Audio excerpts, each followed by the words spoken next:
Ok. Bienvenidas y bienvenidos al lanzamiento latinoamericano de la nueva serie Voces del Sur, un trabajo conjunto de la Iniciativa de Investigación sobre la Violencia Sexual, o SVRI por sus siglas en inglés, y el Banco Mundial. Mi nombre es Diana Arango y soy especialista senior de violencia de género y desarrollo en el grupo de género del Banco Mundial. Hoy tengo el privilegio de abrir esta sesión para el lanzamiento del informe de investigación que la SVRI y el Banco Mundial han apoyado en América Latina y el Caribe. Esta es una serie de publicaciones que compartiremos con ustedes durante las próximas semanas. Pero antes de compartir la agenda de hoy con ustedes, primero una información que les puede ser de utilidad. Estaremos juntos durante la próxima hora para compartir y discutir la investigación sobre la violencia de género en Latinoamérica y el Caribe. La plataforma de eventos es Zoom y estamos siendo grabados, por lo cual nuestros participantes en línea están silenciados. Para aquellos de ustedes que están en línea con nosotros hoy, los invitamos a compartir preguntas en el chat y los invitamos a presentarse y decirnos en qué parte del mundo se encuentra. La grabación del seminario web se compartirá con todos ustedes por correo electrónico y se cargará en el sitio web del SVRI y el Banco Mundial. Hoy estamos usando Wordly, una herramienta de traducción a varios idiomas. Para usar Wordly durante una sesión de Zoom, haga clic en la flecha hacia abajo después de Custom Live Streaming Service o servicio de transmisión en vivo personalizado en la esquina superior izquierda de su pantalla. Luego seleccione Ver en el servicio de transmisión personalizado o View on Custom Live Streaming Service, que iniciará Wordly en una ventana del navegador. Seleccione el idioma que prefiera y cambie el tamaño de la ventana para que pueda ver la sesión de Zoom. Puede leer la traducción en forma de texto o hacer clic en el icono de altavoz y escuchar el audio. Wordly funciona en Chrome, Safari, Firefox o Edge. No funciona en Internet Explorer. Bueno, ahora sí hablemos de la agenda. Tenemos una agenda espectacular, llena de investigadores extraordinarios. Empezaremos con el doctor Manuel Contreras, especialista senior en desarrollo social para América Latina y el Caribe del Banco Mundial, quien nos dará una presentación sobre el estado de la violencia contra las mujeres, los niños y las niñas en la región. Después continuaremos con una discusión moderada por la doctora Claudia García Moreno, jefa de Unidad Necesidades de Poblaciones Vulnerables, Departamento de Salud Sexual y Reproductiva e Investigación de la Organización Mundial de la Salud, quien hablará con la doctora Mary Ellsberg, fundadora y directora ejecutiva del Instituto Global de Mujeres, que se encuentra en la Universidad de George Washington. Hablará también con Susana Medina Salas, codirectora Unidad Ecosistema Sostenible FOSFeminista, y hablará también con Wilson Hernández, investigador adjunto de GRADE en el Perú. Luego, al terminar el panel, Angélica Pino, gerente de subvenciones de SVRI, nos dará una presentación sobre el reporte regional de premios de investigación galardonados por SVRI y el Banco Mundial. Así que tenemos mucho de qué hablar. Entonces empecemos. Manuel, bienvenido y adelante. Muchas gracias, Diana, y muchas gracias a todas y todos los que me invitaron a dar esta presentación, y a quien está los participantes de esta reunión. Muchísimas gracias por haberse unido. Realmente un placer. Me han dado pues la tarea de presentar en 10 minutos la situación de violencia contra mujeres y las niñas en América Latina, y ya con esta introducción que hice ya me llevé 1 minuto, se me quedan 9. Entonces, pues como imaginarán, eso es un gran reto, pero pues ya empiezo porque si no se me va otro minuto. Bueno, Lo primero, de prevalencias, ¿cómo estamos? Pues de acuerdo a los últimos datos de la OMS, pues podemos ver así que a nivel regional estamos a la mitad, más o menos, ¿no? En términos de, tomando el indicador más común para hablar, que se trabaja para representar a la violencia contra las mujeres, que es la violencia por parte de la violencia física o sexual por parte de la pareja entre mujeres de 15 a 49 años. Entonces ahí, como vemos, vamos como a la mitad.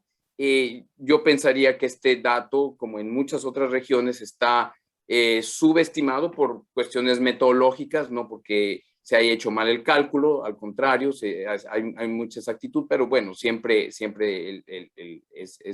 complicado, pero bueno, eso quería mencionar, que estamos por ahí.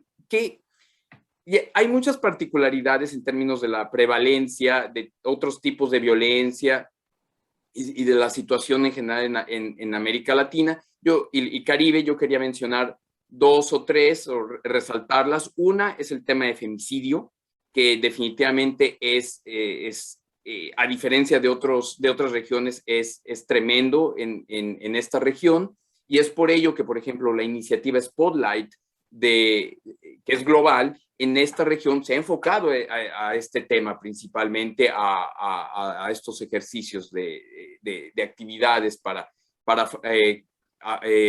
enfrentar este tipo de violencia extrema, ¿no? El otro que quería resaltar es la violencia sexual por parte de la no pareja, que también la región es muy alta y tiene que ver, bueno, ya sabemos, con cuestiones realmente del orden patriarcal, y el control de la sexualidad de las mujeres, y también pues con la idea de que en muchas ocasiones pues las mujeres son las responsables de llevar una vida, o deberían de llevar una vida sexual más pasiva, y son las responsables de que pues finalmente ellas sufran distintos tipos de violencia, como lo podemos ver también en datos sobre normas y actitudes de violencia en la región. También ya finalmente el tema como podemos ver, el tema de matrimonio a edades tempranas y embarazos a edades tempranas es un asunto urgente a tratar en la región. Siguiente, por favor. Bueno, aquí las típicas prevalencias, podemos ver una variedad de prevalencias de acuerdo a los países. Yo lo que quiero resaltar aquí, más allá de que estos datos, la gran mayoría vienen de encuestas de demografía y salud, es que en la región es bastante única en que hay varios países que tienen encuestas de violencia contra las mujeres específicas en este tema, que no vienen de las encuestas únicamente de salud, de demografía y salud, que hay datos que vienen de encuestas nacionales llevadas a cabo por los institutos de estadística o en conjunto en general por los ministerios de la mujer, en donde los países han sacado sus datos de prevalencia. Entonces, esto es muy importante, cómo la región en América Latina ha avanzado en recolectar este tipo de información. Siguiente, por favor. Bueno, esto, como en casi todas las regiones, la cosa está mal y se puso peor con el COVID, ¿no? Y hay datos, también eso es importante decirlo, hay información que mostró, sobre todo cuando estuvo el confinamiento más severo, pues cómo hubo un aumento de registros de casos de violencia contra las mujeres, ¿no? De las llamadas de emergencia, los hotlines que se utilizaron mucho en esos momentos, etcétera. Entonces, ahí hay una evidencia importante. Siguiente, me voy rapidísimo porque no me alcanza estoy a una slide por minuto.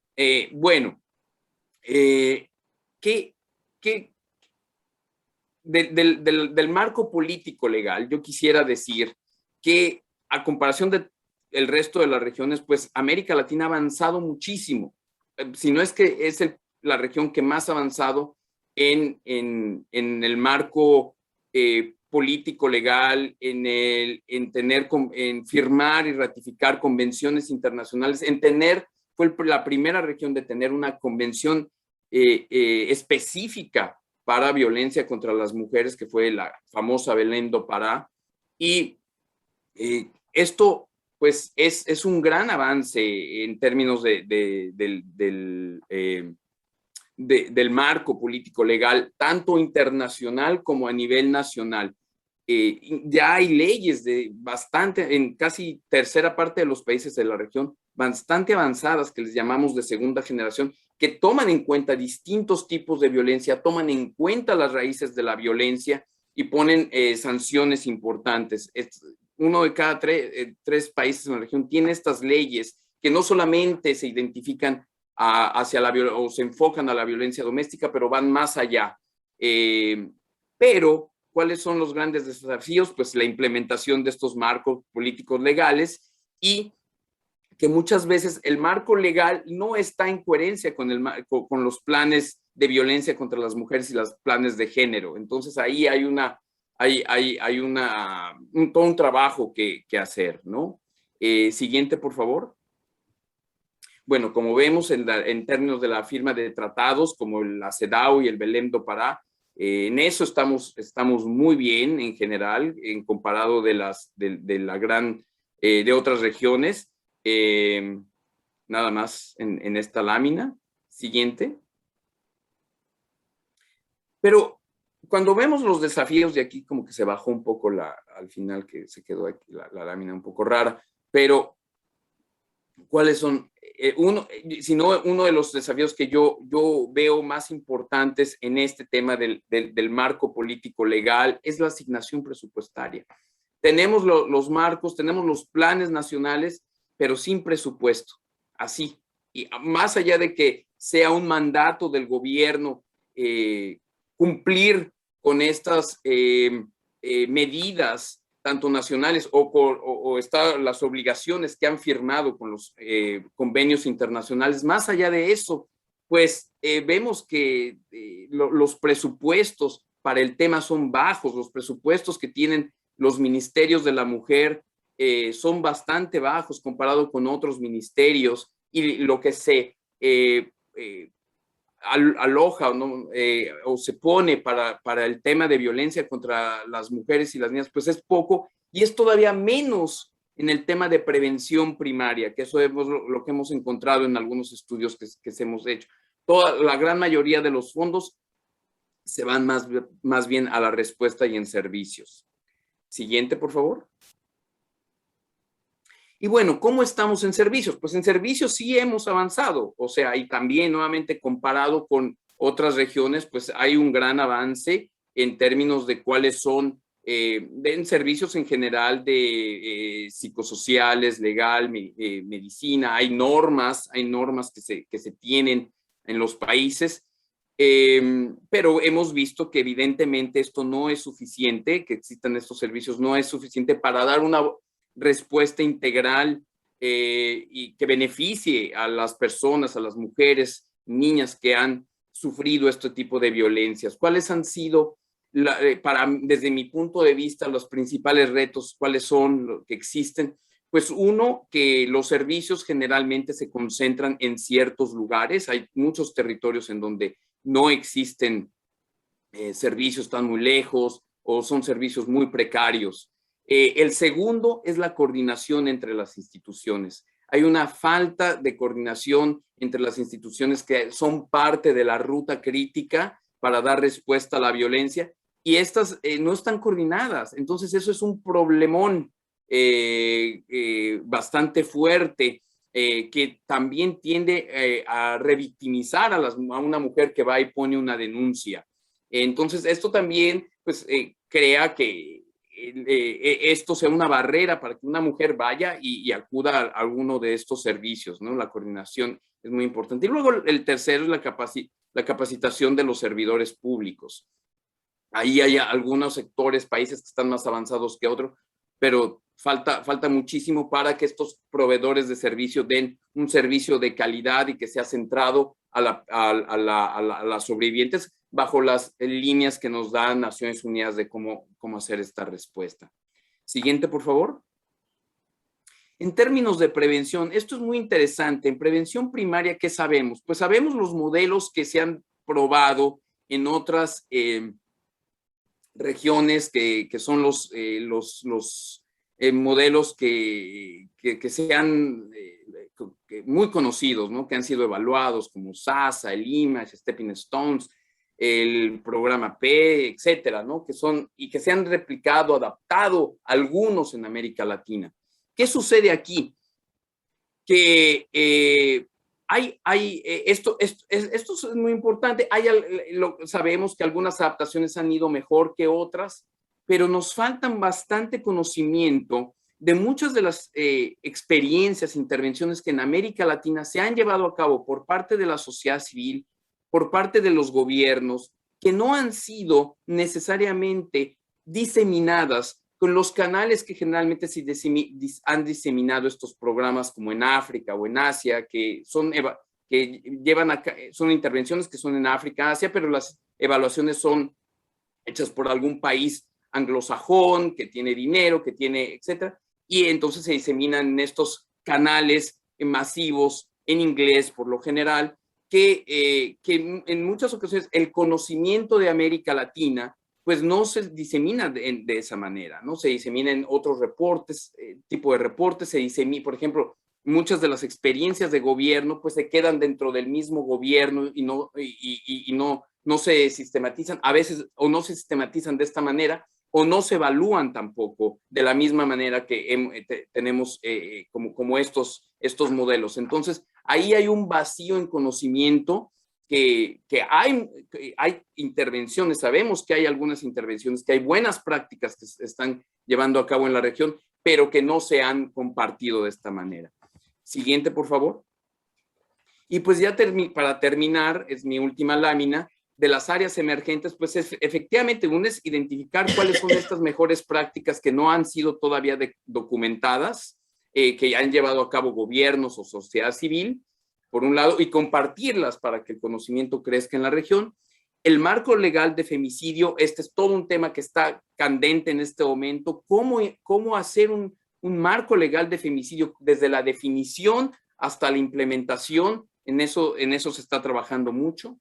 El tercero es el tema de la interseccionalidad, ¿no? Cómo todas estas dinámicas complejas que afectan a las mujeres, de acuerdo a sus diferentes características, son afectadas y son asociadas en los distintos tipos de violencia que sufren, ¿no? Y no solamente en este tema mujeres y niñas, sino todos los tipos de género que pueden estar representados.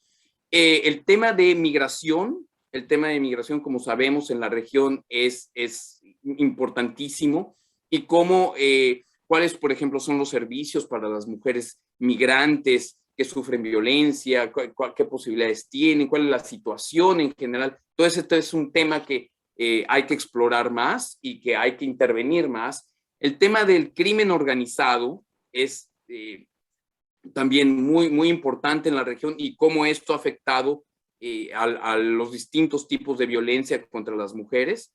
Y finalmente, ya la intersección de violencia contra las mujeres y violencia contra niños y niñas, pero especialmente contra las niñas, y todo lo que tiene que ver con lo que sucede, por ejemplo, en las escuelas, con la violencia usando las nuevas tecnologías, etcétera. Entonces es un área en que se está trabajando, pero hay muchísimo y bueno, y todo lo demás, ¿no? Que todo lo demás que todavía no estamos o sea, todavía hay que trabajar prevención, servicios, etcétera, pero aquí me concentré en lo que pienso que es más particular de la región. Ahí lo dejo porque creo que ya me pasé, así que muchísimas gracias.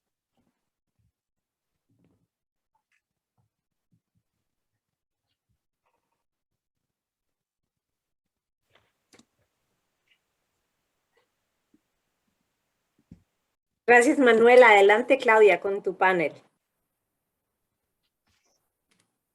Muchas gracias, Diana. Muchas gracias, Manuel. Ya me ahorraron muchas cosas porque ya se cubrió mucho de lo que yo iba a decir.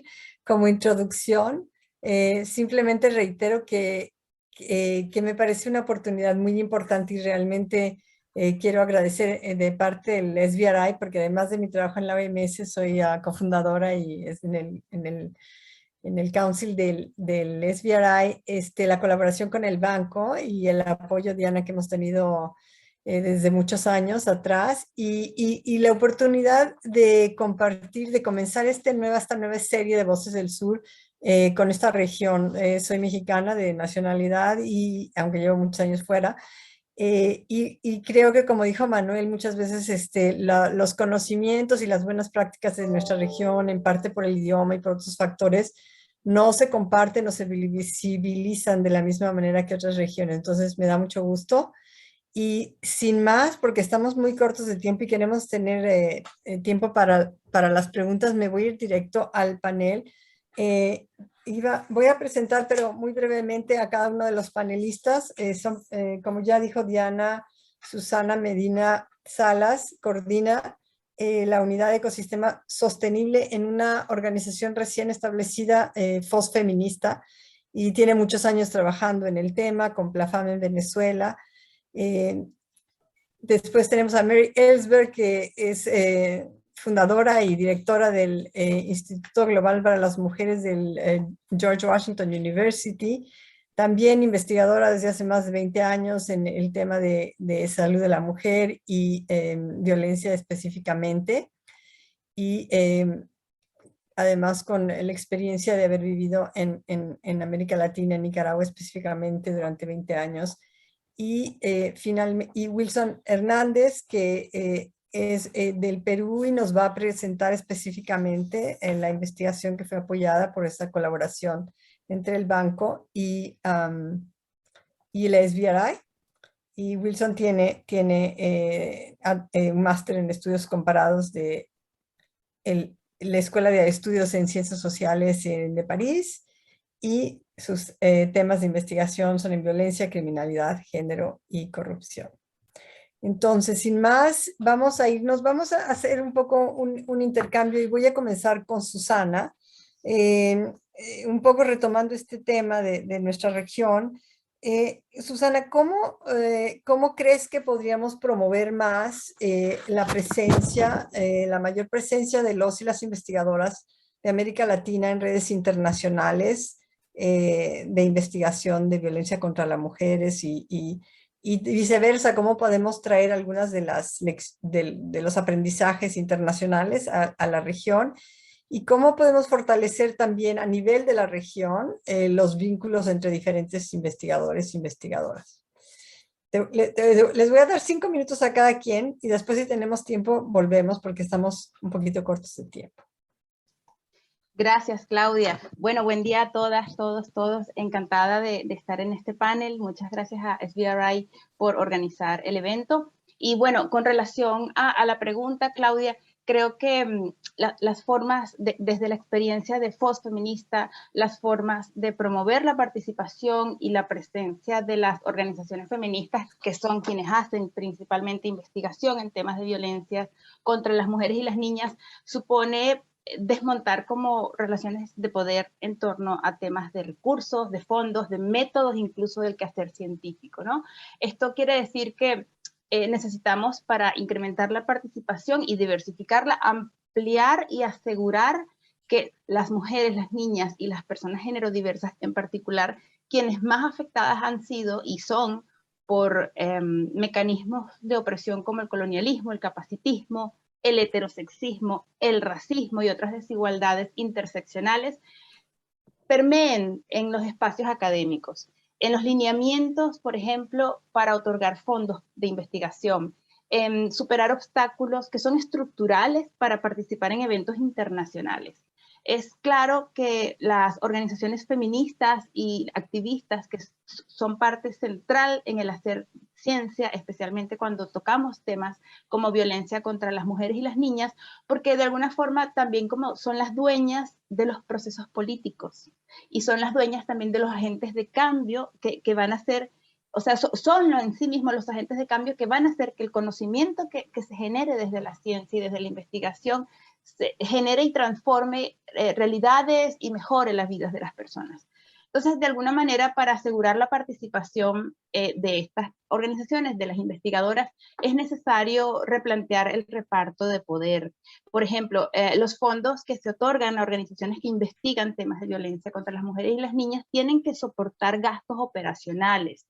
Los requisitos para aplicar a estos concursos tienen que pensarse desde las realidades de estas organizaciones, porque además de investigar, estas organizaciones también solucionan los problemas de las personas más vulnerables, solucionan los problemas de mujeres que viven situaciones de violencia. Entonces, son roles de investigación y de cuidado.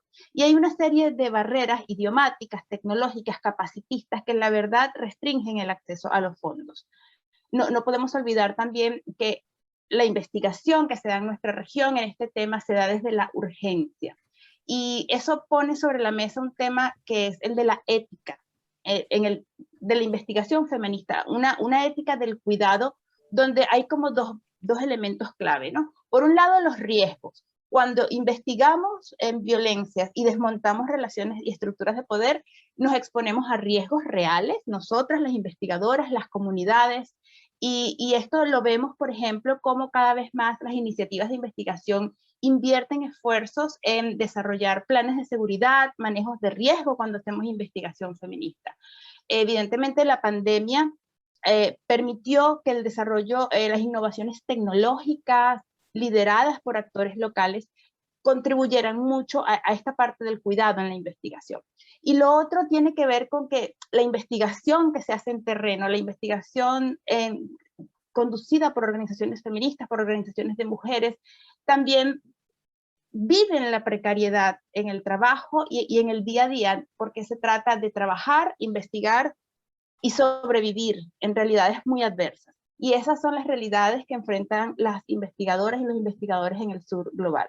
Desde los espacios internacionales, sin duda, tenemos que facilitar y amplificar las evidencias que construyen estos movimientos sociales.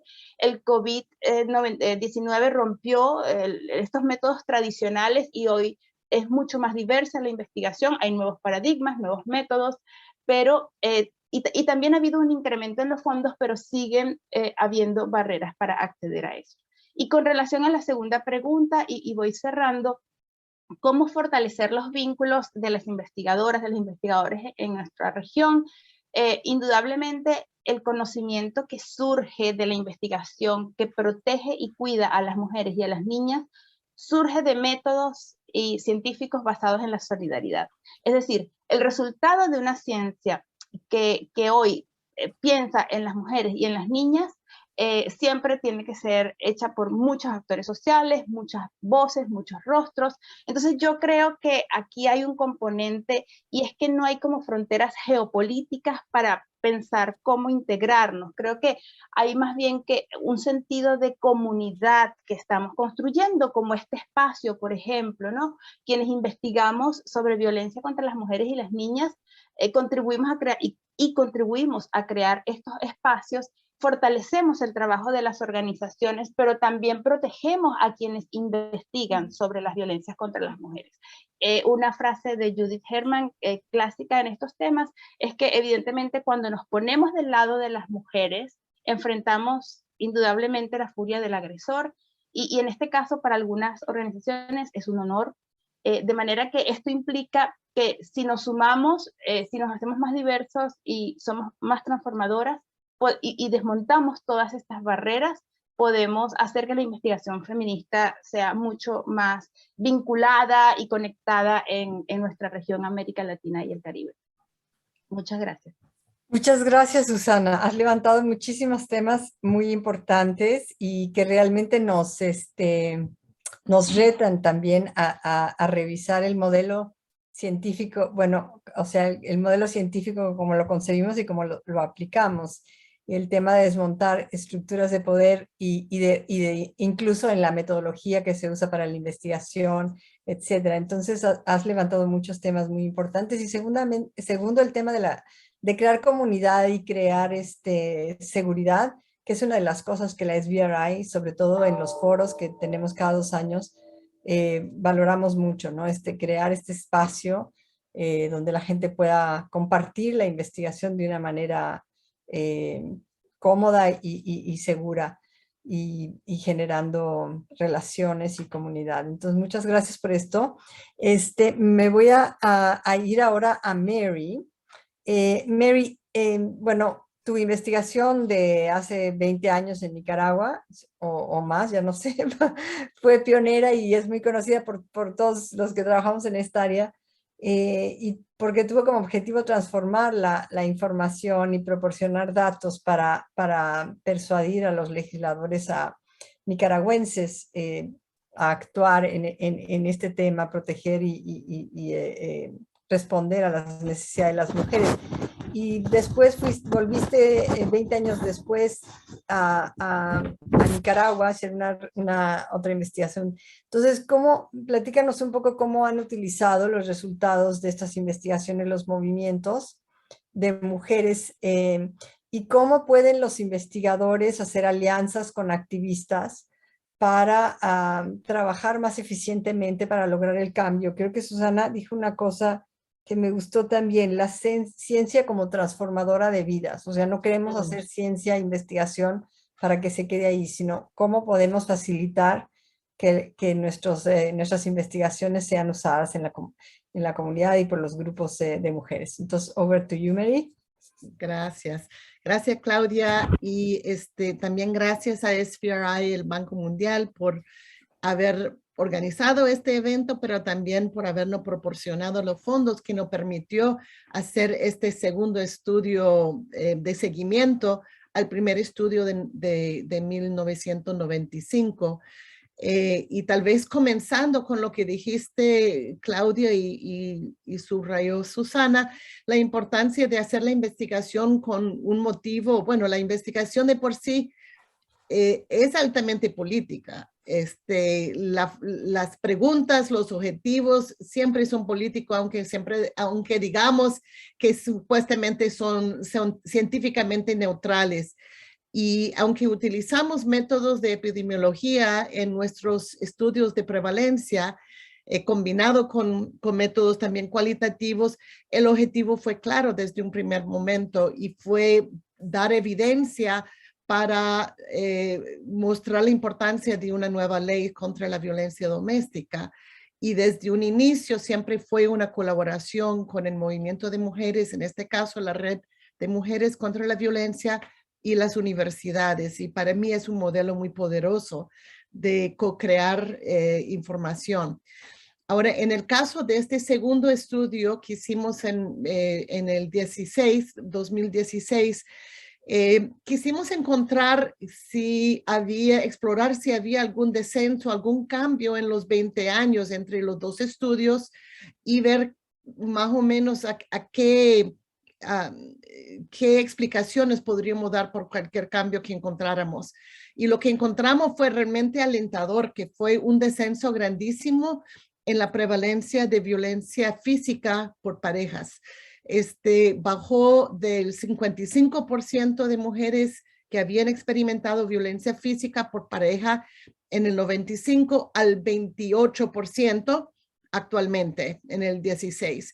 Y violencia que habían sufrido en el año anterior fue del 27 al 8%. Eso fue un descenso del 70%.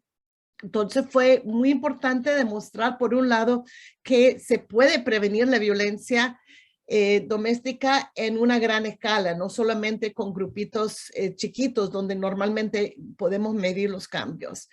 Algunas cosas notables fue que la violencia sexual por pareja no bajó de manera significativa. Ese es algo que debemos de pensar y retomar. Y como dijo Manuel también, la violencia sexual por no parejas, aunque no lo habíamos medido anteriormente, fue altísimo. Fue prácticamente el 50% de las mujeres habían sufrido o acoso sexual, intento de violaciones y abuso sexual en la niñez. Entonces también una situación muy preocupante. Ahora, segundo punto es por qué se dio, y quisimos profundizar en los datos para entender a qué se deben los cambios. ¿Será que son simplemente por cambios en educación o cambio demográfico? Y sí encontramos que la educación tiene un papel importante a manera global en la prevención de la violencia, y encontramos que las mujeres jóvenes es el grupo que más cambió, que tenía muchísimo menos violencia que las mujeres mayores. Y en años anteriores esto no se había dado. Las mujeres jóvenes, desde el momento que entran en una relación, están expuestas a la violencia doméstica. Ahora vemos que esa situación ha cambiado. Y preguntamos a las mujeres, por ejemplo, si conocían a las leyes contra la violencia, específicamente la ley 779 contra la violencia, si habían utilizado algún servicio, habían ido a la policía o la comisaría de las mujeres, si tenían conocimiento, habían sido expuestos a los programas sociales de edutenimiento, que son lo que le dicen social soaps, o de las campañas de las redes. Y encontramos allí una altísima exposición y conocimiento de las leyes. Y eso fue vinculado estadísticamente con la baja de violencia. Es decir, las mujeres ya estaban utilizando servicios de policía mucho más de lo que habían hecho hace 20 años. Y eso se da por la proliferación de las comisarías de las mujeres, que fue un proyecto en conjunto de la policía y el movimiento de mujeres. El 90% de las mujeres conocían a la ley, sabían que la violencia doméstica es ilegal. Eso también es un punto muy importante. Aunque la ley no se está ejecutando, implementando a como se debe, el hecho de que las jóvenes crecen sabiendo que la violencia es incorrecto, que es ilegal, creemos que también hace un cambio en su propio conocimiento de sus derechos. Y también encontramos una muy alta exposición y conocimiento de las campañas de las redes, específicamente los mensajes como tengo derecho de vivir sin violencia, mi cuerpo es mío, etc., alto a la violencia. Entonces, encontramos a través del análisis estadístico que todos estos efectos, factores, influyeron en la baja de la violencia en sí y también en que las mujeres utilizaran más los servicios. Ahora, por último, un poco ¿qué significa todo esto? Que nosotros sepamos, es la primera vez que se logra medir un cambio tan grande a través de tanto tiempo, a través de más de 20 años, porque es un campo de investigación relativamente nueva y hasta ahora pues estamos en capacidad de hacer este tipo de estudios longitudinales. Pero para nosotros lo más importante fue que pudimos demostrar la importancia del trabajo del movimiento de mujeres. Es algo que nosotros siempre decimos, bueno, que el movimiento hizo mucha incidencia política, etcétera, pero poder demostrar ese impacto en la prevalencia de la violencia nos parece algo muy importante. No sorprendente, pero sí nos ayuda a un poco a incidir porque se siga apoyando a los movimientos de mujeres y entender que ellos que juegan un papel fundamental. Esto especialmente es importante en Nicaragua. Y cuando hablas de qué fue lo que se hizo, es importante en Nicaragua porque los y las nicaragüenses están pasando por una etapa muy difícil por la represión del gobierno, una situación muy autoritaria con el gobierno de Daniel Ortega. En 2 días se celebran unas elecciones farsas porque todos los opositores están en la cárcel y no hay prácticamente ningún partido opositor. Y lo que pensamos es que tal vez este tipo de investigación, incluso uno de nuestros co-investigadores está en el exilio desde el 2018 a partir de la represión. Y para cerrar, decir que cuando presentamos estos datos a las mujeres feministas en Nicaragua, fue un momento casi, bueno, de lágrimas, de alegría, de decir que el trabajo nuestro no fue en vano.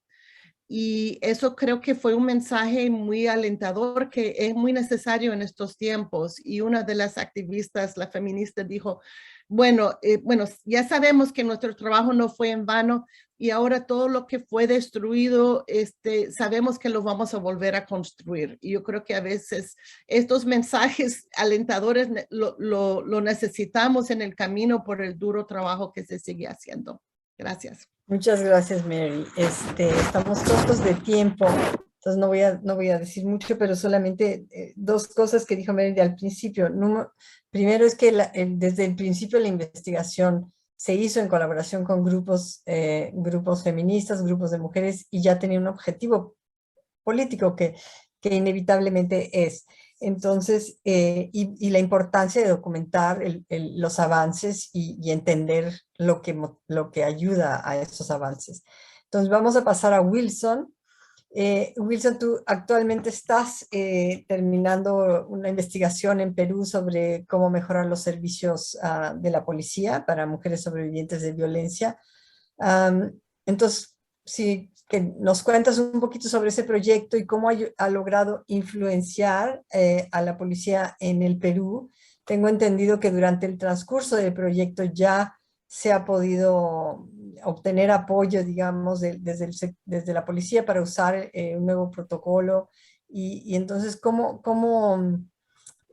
sí, o sea, tener una ventaja desde las etapas tempranas de una investigación es un gran éxito. ¿Y qué consejos darías a otros investigadores para lograr esto y para poder influenciar a actores claves? Sí, muchas gracias, Claudia. Buenos días con todos y con todas. Muy grato además de estar en este panel con gente que admiro muchísimo y con trabajo de muchos años. Nosotros en GRADE ganamos fondos en el 2019, fue prepandemia, y digamos, el tema con la violencia en el Perú es que es muy frecuente. De hecho estamos cerca de duplicar la prevalencia promedio a nivel mundial, que mostraba justamente Manuel. Y si bien es importante trabajar a nivel de prevención primaria, hay mucho por hacer también para trabajar a nivel de prevención terciaria con las mujeres que ya son víctimas, son sobrevivientes. Entonces nosotros focalizamos el proyecto en lo que son las visitas domiciliarias que hace la policía a mujeres que tienen medidas de protección, porque justamente sus parejas las han agredido. Lo interesante, digamos, de nuestro trabajo, que un poco marcó un poco de diferencia, es que tratamos de plantear un esquema en el cual el cambio en la calidad de los servicios dependía de básicamente tres cosas. Conocimiento de las normas, que quizás es más o menos evidente. Dos, la presencia de conductas o sesgos negativos en los policías respecto a las víctimas. Y tres, síndrome de agotamiento profesional. Porque muchas veces hay un reclamo fuerte a los policías, pero en realidad los policías y las policías que trabajan estos temas están muy agotados, ¿no? Y eso también, digamos, influye en la calidad de su atención. Y el segundo paso fue, digamos, preparar una guía de capacitación teniendo en cuenta todos estos aspectos, que justamente ya la estamos cerrando con la policía, está basada en evidencia y tiene este enfoque, digamos, de estas tres líneas. Al inicio de nuestro proyecto, nosotros planteamos validar una herramienta de valoración de riesgo, que de hecho es el Danger Assessment, ¿no? Y de hecho creo que también es importante comentarlo. Nosotros veníamos hace 2 años, o 2017 por ahí, tratamos de validar el Danger Assessment y no funcionó. Y nosotros identificamos que hubo algunas debilidades en nuestro esquema. Hicimos un trabajo de campo fuerte para entender cómo podíamos adaptar esta herramienta y finalmente, gracias a la colaboración del Ministerio de la Mujer, esta herramienta que nosotros validamos de manera extensa a nivel nacional se pudo aprobar para que sea aplicada en todas las comisarías a nivel nacional. Entonces eso nos ayudó, digamos, a entender un poquito cómo podemos hacer el uptake de una manera mucho más eficiente. Y ahí yo diría que hay 3 claves, ¿no? Para poder tener un impacto, digamos, temprano. Uno, entender que hay una convergencia de intereses. Por ejemplo, este instrumento de valoración de riesgo reemplazó a un instrumento de valoración de riesgo sobre el cual no había mucha confianza y había sido hecho en gabinete. Entonces, muchas miradas sobre este instrumento. Pero al mismo tiempo necesitábamos demostrarlo, que ese instrumento antiguo no estaba funcionando, ¿no? Porque había evidencia anecdótica. Entonces hicimos la validación en base a un trabajo de campo fuerte también para poner evidencia y decir, efectivamente así no está funcionando esta herramienta. Y eso nos abrió la oportunidad de una entrada, digamos, más técnica o desde la evidencia para decir, entonces validemos este nuevo instrumento de valoración. Y de hecho ahí contamos con mucho apoyo de parte del SBRI, del Banco Mundial, incluso apoyo y algo de orientación de Jacqueline Campbell, que es la creadora justamente del Danger Assessment, que para nosotros fue súper rico porque tenía un insight, digamos, diferente. Finalmente esto nos llevó a este momento oportuno de que el instrumento se aprobó, e incluso luego el Ministerio de la Mujer, gracias también a otro proyecto en el que participamos, lo está aplicando a la línea 100, que es la línea de atención de violencia doméstica del propio ministerio. Entonces, un poco sacando las conclusiones, ya para ir cerrando, de cómo trabajar, digamos, con los stakeholders clave, yo diría que hay 2 o 3 cosas que hemos entendido que son súper importantes, ¿no? Uno, trabajar colaborativamente, ¿no? Es decir, esto no es que yo empiezo el día 1 y en el mes 12 yo te doy mi producto final, ¿no? Sino que en realidad quienes conocen en realidad el manejo del tema y la problemática es el propio Estado y los proveedores del Estado. 2, yo creo que es súper importante tener un grupo pequeño de champions, ¿no? O sea, de personas que se compren el pleito por tu proyecto, que lo entiendan completamente y que al ser parte del Estado puedan justamente empujar. Y lo tercero, que creo que con cada presentación parcial y a puertas cerradas que uno hace la investigación con funcionarios públicos, es importante hacer un poquito de pedagogía en por qué hago un RCT, por qué me preocupo tanto de tener un grupo de control y otras cuestiones técnicas que a veces pueden pasar un poco desapercibidas, pero que muchas veces cuentan muchísimo para trabajar después con el middle management y digamos, trabajar productos de gestión mucho más acabados para ellos. Y ahí me quedo. Muchas gracias. Muchas gracias, Wilson, y muchas gracias por ser breve, porque el tiempo corre más rápido que nosotros. Y muchas gracias por identificar esos elementos importantes, entender el contexto, las confluencias de intereses y cómo se puede utilizar el momento para avanzar usando métodos de evaluación rigurosos. Sin más, voy a pasarle la palabra a Angélica, que nos va a presentar brevemente el reporte del trabajo del banco y SBRI. Muchas gracias, Claudia. Sí, vamos a hacerlo bien rápido. Mi nombre es Angélica Pino de SBRI. Soy chilena originalmente, pero ahora vivo en Sudáfrica y un gusto estar en el seminario, webinar. Bueno, en 2014 la Iniciativa de Investigación de Violencia Sexual inició un programa para apoyar investigaciones sobre violencia contra las mujeres y violencia contra niños y niñas en países de ingresos bajos y medios. Actualmente ofrecemos premios de investigación, subvenciones de investigación que oscilan entre los $40.000 y los $200.000 americanos por un periodo máximo de 2 años. Tenemos una convocatoria cada año. Pero una vez que se aprueba un proyecto, aparte del financiamiento, obviamente, tratamos de continuar brindando asistencia técnica, especialmente en temas de ética de la investigación y también fortaleciendo la capacidad de las y los investigadores para que desde el principio piensen en las audiencias a las que quieren influenciar y cómo presentar los resultados de sus investigaciones. Proporcionamos plataformas como la de hoy día para difundir la investigación. Y facilitamos la participación de los ganadores de los premios de investigación en redes mundiales de investigación e implementación de programas de prevención de violencia. Y de esta manera los estudios que apoyamos pueden ser conocidos por los gobiernos, la sociedad civil, los movimientos feministas, y esperamos puedan realmente influir en políticas públicas y programas para cambiar la vida de las mujeres. Durante los últimos 8 años hemos proporcionado más de $7.2 millones americanos para financiar 68 programas de investigación en 36 países de ingresos bajos y medios, y esto en todas las regiones del mundo en las que trabajamos. Entre el 2014 y el 2020, SBRI y el Grupo Banco Mundial, por medio del premio del Mercado de Desarrollo para la innovación en materia de prevención y respuesta a la violencia de género, otorgaron apoyo a 13 proyectos en Latinoamérica y el Caribe. La siguiente diapositiva, por favor, Nicole. Y les voy a contar ahora un poquito de esto. Hemos publicado informes regionales sobre las investigaciones realizadas en África, Asia y la América Latina y el Caribe. Cada informe provee información en detalle sobre algunos de los proyectos de investigación dentro de cada región. se identifican los consorcios de investigación, se describe el objetivo de cada proyecto, las brechas de conocimiento abordadas, los resultados y los impactos y las lecciones para nuestro campo. Vemos estos informes como herramientas importantes que nos ayudarán a promover el trabajo innovador de las y los investigadores en países de ingresos bajos y medios. Así que hoy día nos complace presentarles el informe regional de América Latina y el Caribe y contarles un poco de algunos proyectos. La diapositiva siguiente. Primero que nada, en Honduras. Zona Segura es una solución móvil innovadora centrada en la juventud e informada por experiencias de trauma, que pretende responder a la violencia en noviazgos adolescentes.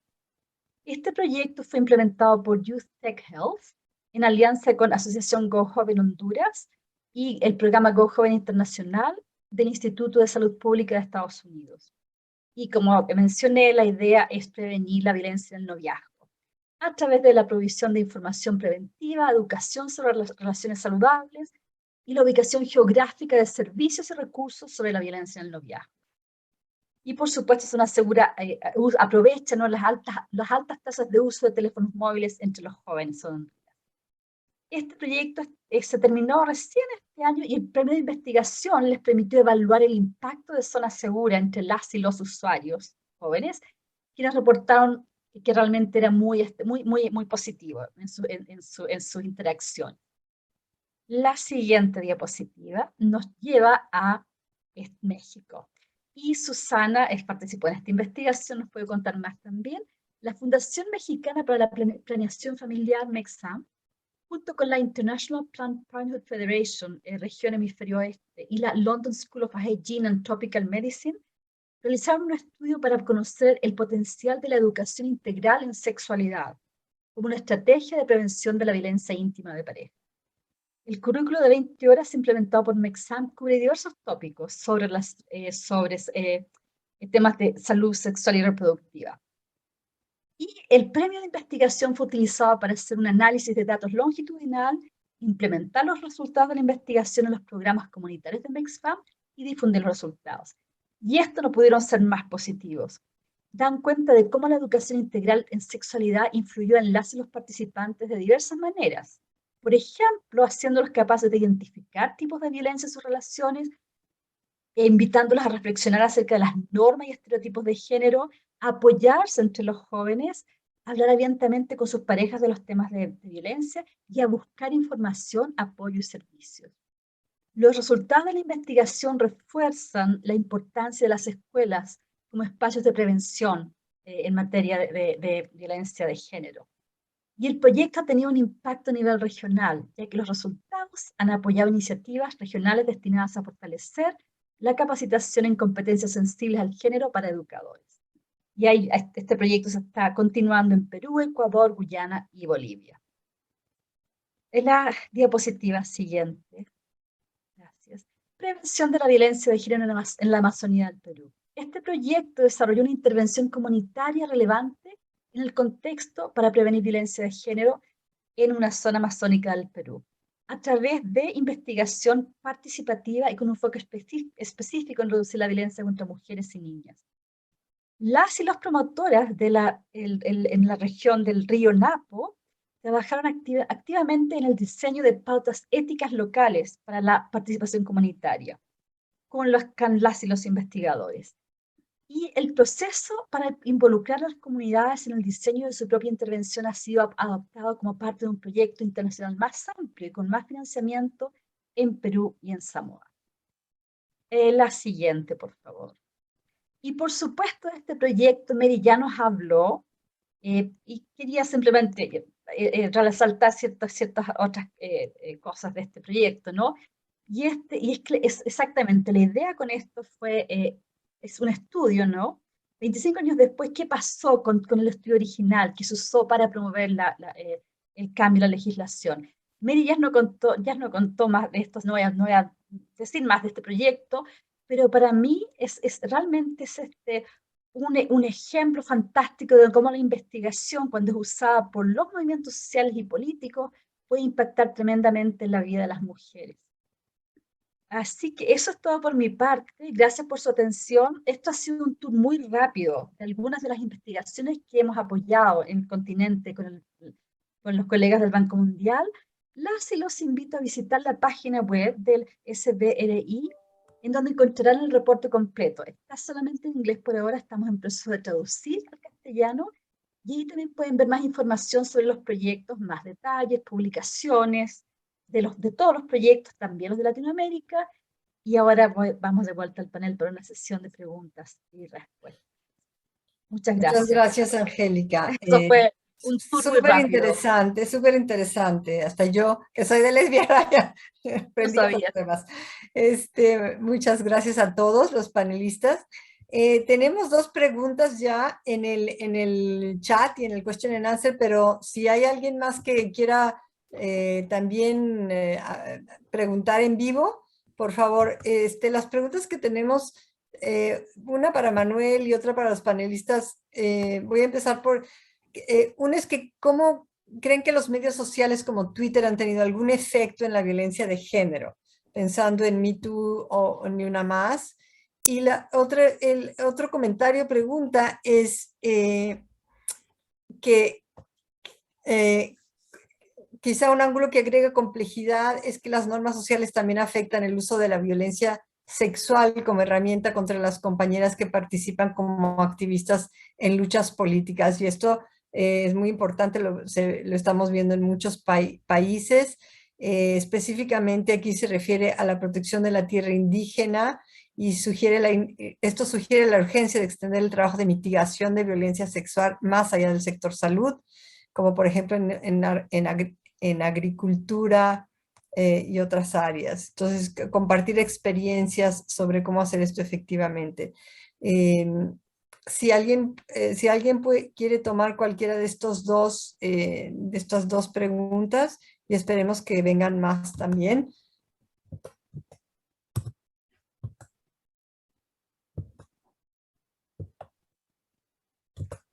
Bueno, tal vez yo entro con el tema de Twitter, pero me parece que Susana también tiene mucho que decir ahí. Bueno, yo creo que los medios sociales en América Latina, como en todas partes del mundo, son muy poderosos y han sido usados también para el bien y para el mal, ¿verdad? Pero definitivamente si estamos viendo que el hecho de que las mujeres jóvenes sobre todo hayan visto un mensaje que dice que mi cuerpo es mío o que yo tengo derecho de vivir sin violencia y que lo hayan recordado después de muchos años, bueno, ahora con medios sociales evidentemente hay muchísimo más mensajes y muchísimo más oportunidades de cuestionar y desafiar las normas sociales tradicionales. Entonces, creo que sí es muy importante, aunque tal vez no tengamos todavía la evidencia para medirlo en profundidad, digamos.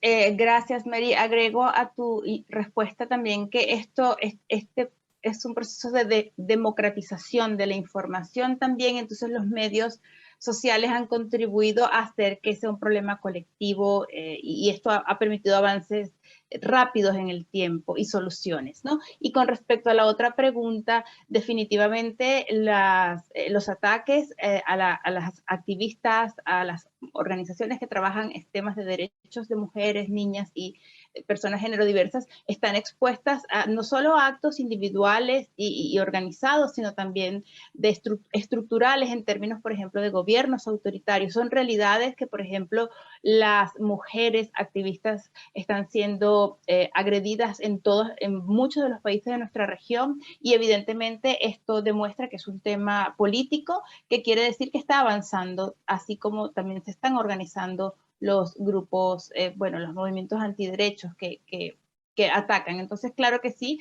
es un tema de riesgo y es un tema que también requiere medidas de protección y cuidado. Susana, si puedo agregar también solo sobre la situación de Nicaragua, ha sido muy evidente que las mujeres feministas han tenido un papel muy importante en la oposición a la represión del gobierno y en este momento se encuentran 7 mujeres activistas presas durante prácticamente desaparecidas. Solo una vez se le ha visto y la situación de las mujeres defensoras de derechos humanos es muy grave en Nicaragua. Muchas Sobre el tema de gracias. redes, Perdón. sí, perdón, solamente breve. Sobre el tema de redes, además de lo que menciona Susana y Mary, yo resaltaría que hay un par de trabajos, me parece que uno es para Inglaterra, en el cual a partir del tipo de mensajes que algunas sobrevivientes ponen en Twitter, pueden ser geolocalizadas por las policías, ¿no? Y esto ha permitido también, desde otro lado, la investigación, entender el tipo de lenguaje contra los movimientos feministas que surgen en Twitter y tratar de entender un poco cómo se puede frenar este tipo de iniciativas contra el progreso de los derechos. Muchas gracias. Vi que Manuel ya respondió a la pregunta sobre, a la pregunta, y ya son las 4:01 y teníamos que terminar a las 4, pero hay una última pregunta que también sí podrían así responder en un minuto, sobre cómo la investigación aborda algunos puntos sobre mujeres con discapacidad o mujeres con VIH. Creo que se mencionó varias veces la interseccionalidad, pero si alguien quiere añadir algo de cómo concretizar esto en la investigación. Bueno, si quieren yo contesto eso. Cada vez hay más investigaciones que tocan justamente, por ejemplo, una investigación del BID muy importante sobre violencia hacia mujeres con discapacidad. No son investigaciones fáciles, eso también metodológicamente son complicadas, pero cada vez hay más en que tocan, en que se enfocan a la situación de diversos grupos en particulares que están en situación de vulnerabilidad, y nada más veo otra que tiene que ver con el involucramiento de los hombres y para la prevención. Definitivamente este es un tema importantísimo, pero lo que se ha visto, como que la evidencia nos indica que como una de los principios de buenas prácticas es el involucramiento de hombres y mujeres y el cuestionamiento pues del orden patriarcal, estructural en general, de distintas maneras, pero definitivamente es importante el trabajo de incluir finalmente a todos los actores que están en esto con sus especificidades de acuerdo al tipo de programa que se está haciendo. Gracias, Manuel. Gracias, Claudia. Perdón, ¿Alguien quiere añadir algo? Ya le Sí. voy a pasar de regreso a la palabra a Diana para que no se cierre el panel y el día y la sesión. Gracias, Claudia. Dale, Angélica, dale. Una cosa muy rápida. Veo una pregunta desde un comentario de Sandra Araya de Costa Rica y dice, ¿cómo desmontar las estructuras de poder si las convocatorias en sí mismas contienen la misma lógica de dichas estructuras? Es una pregunta muy interesante, Sandra, te la agradezco. Y sabes que en este minuto el SBRI está desarrollando un proyecto de investigación también para desarrollar guías de éticas de financiamiento, porque pensamos como tú, obviamente, que realmente es bien difícil desmantelar todo esto. Es como equiparar, ¿no?, el espacio para que la gente pueda realmente postular a proyectos y los financiadores se dejen guiar por lo que la gente necesita, las investigadoras, los investigadores en países del sur, las mujeres de esos países. Entonces estamos haciendo en este instituto de investigación exactamente para eso, para cambiar, para desarrollar algo ético como guiar financiamiento. Pero tienes razón, es difícil hacerlo, pero estamos tratando. Eso era todo. Gracias, Diana. Gracias, Angélica. Súper importante ese punto. Bueno, quisiera cerrar esta excelente sesión con algunas palabras de agradecimiento. Primero, gracias a todos ustedes, nuestros participantes, por acompañarnos hoy. Creo que nos hubiéramos podido gastar otra media hora con todas las buenas preguntas que están llegando y darles la oportunidad a más de ustedes de alzar preguntas y de pronto darnos respuestas a esas mismas preguntas. También muchas gracias a nuestros maravillosos presentadores y panelistas. Gracias nuevamente a los equipos de SBRI y World Bank. Gracias a las productoras de Zoom, que no las vemos, pero están ahí facilitando toda esta producción. Se llaman Little Lutz y Nicole González, y las dos son del equipo de SVRI.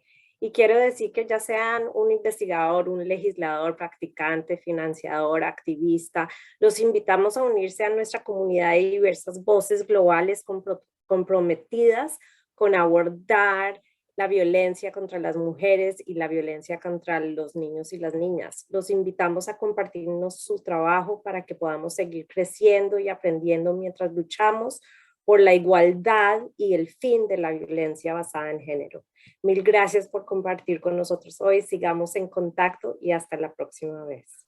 Y un pequeño anuncio, nada más para recordarles que el SBRI, el foro del SBRI va a ser en México en septiembre del 22. Esperamos COVID nos permita encontrarnos en vivo y a todo color. Entonces ya está abierta para que manden sus resúmenes y lo pongan en sus agendas. Sí. Sorry, gracias. No, gracias, sí. Por recordarnos eso, muy importante. Gracias. Hasta luego, gracias. Hasta luego, gracias a todos. Hasta luego, gracias. Muchas gracias.